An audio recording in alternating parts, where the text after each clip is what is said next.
Life has been around on Earth for 3.8 billion years, and what designers are starting to realize is that that is a lot of research and development time. The people who design our world have a lot to learn from the natural world.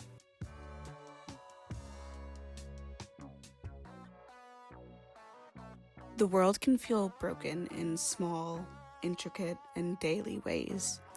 The kind you barely question anymore.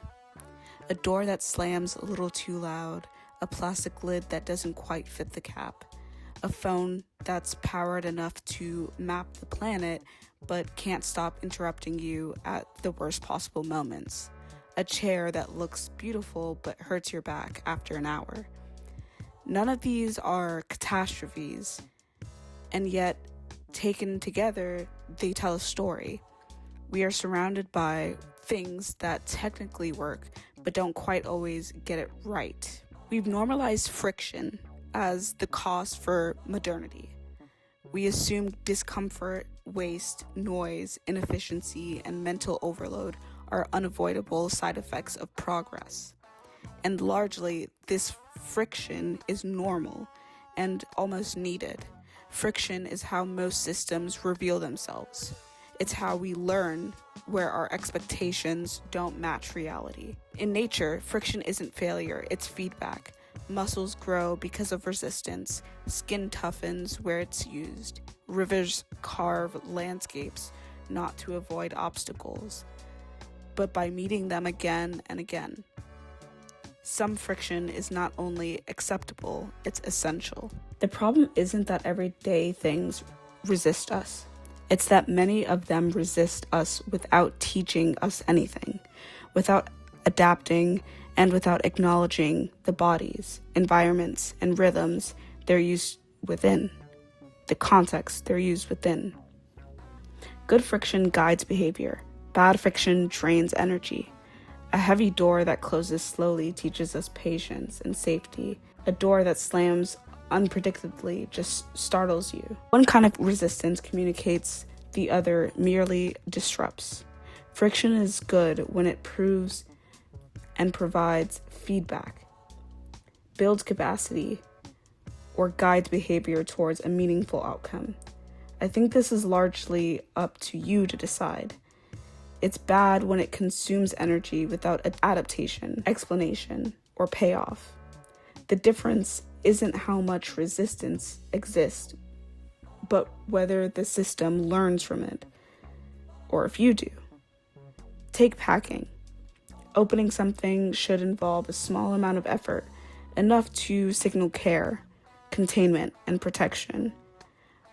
But when packaging multiplies layers, mixes materials that can be separated, or leaves you with waste that has no clear destination, the friction stops being informative. It becomes arbitrary. In natural systems, effort is always proportional to outcome. Energy spent on opening a seed or cracking a shell is matched by nourishment. The friction makes sense. When everyday objects demand effort without payoff, the design has lost coherence. The same distinction shows up in furniture. Sitting should involve micro adjustments, shifting of weight, engaging muscles, responding to posture and natural movement. Perfect comfort isn't the goal. Dynamic comfort is. Nature never designs for stillness. Bodies are meant to move, redistribute pressure, and respond to gravity. A well-designed chair should account for movement. A poor designed one freezes the body into an aesthetic idea of sitting and punishes it over time. The issue isn't discomfort itself. It's discomfort that doesn't involve the user. Appliances too reveal this difference. A washing machine is allowed to be loud. At certain moments, it's doing work. A refrigerator hums softly as a reminder of its constant labor. These are honest signals. But when devices beep excessively, demand constant resets, or require unnecessary attention, the friction stops being functional. In nature, systems communicate with the minimum signal necessary. Too much noise is metabolically expensive. Too little is dangerous. Many everyday technologies err on the side of excess, not because it helps the user, but because the system lacks confidence in when to speak and when to stay quiet. Digital tools are perhaps where this imbalance feels most intimate. Based on our day-to-day technology use, some friction online is healthy. Passwords slow us down for security. Confirmation steps prevent mistakes. Pauses create intention, but endless notifications, infinite feeds, and interfaces that constantly demand response blur the line between engagement and exhaustion. Biological systems are rhythmic. They pulse, reset, and recover. They don't shout continuously. A future inspired by nature wouldn't eliminate digital friction. It would shape it, aligning effort with meaning and silence with trust. Transportation offers a similar lesson. Movement always involves resistance. Walking takes effort. Cycling requires balance. Even animals expend energy to travel and to eat and to catch prey. Friction is how movement stays grounded. But our infrastructure often adds resistance without return. Heat trapped in asphalt, for example, or noise amplified by rigid materials, stress created by environments hostile to human perception.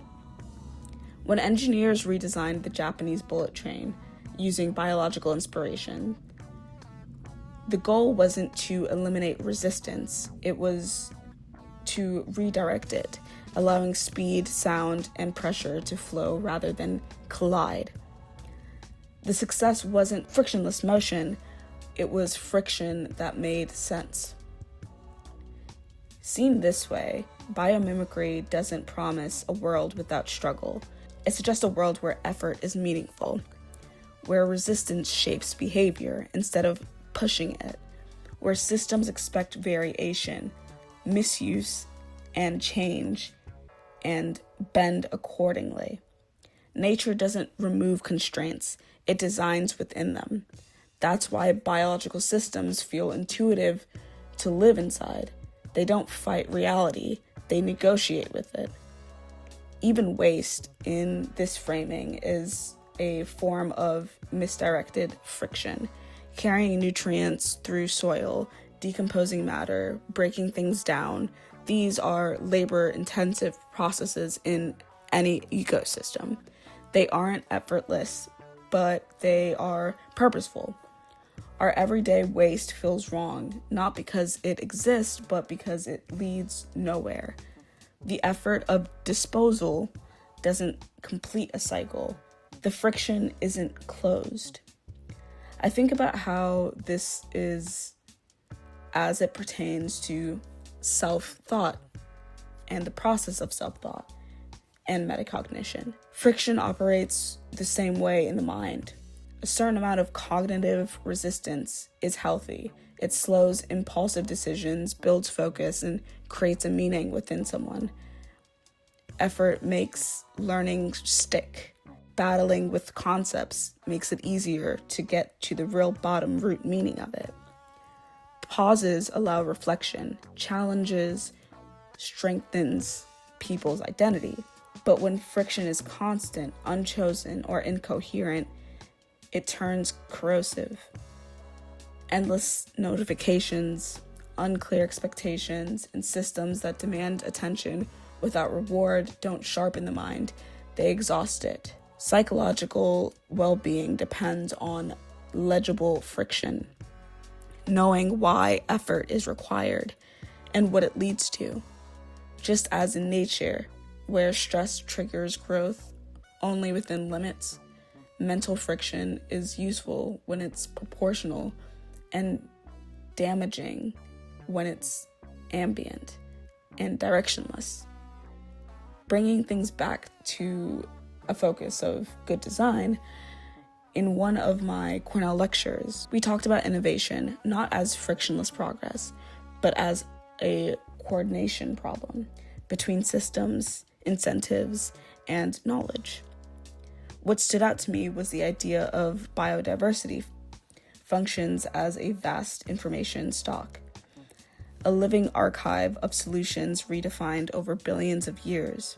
And that innovation often fails not because ideas don't exist, but because institutions aren't designing to translate that knowledge into usable forms. The lecture emphasized that friction naturally emerges when systems try to extract value without building the structures, policies, education, collaboration to support learning and adaptation. In that sense, friction isn't the enemy. Misaligned friction is. When designers, economists, and engineers fail to coordinate with ecological knowledge, friction shows up as inefficiency, waste, or stalled progress rather than productive learning. Biomimicry frames this by treating friction as part of a feedback loop between nature and innovation.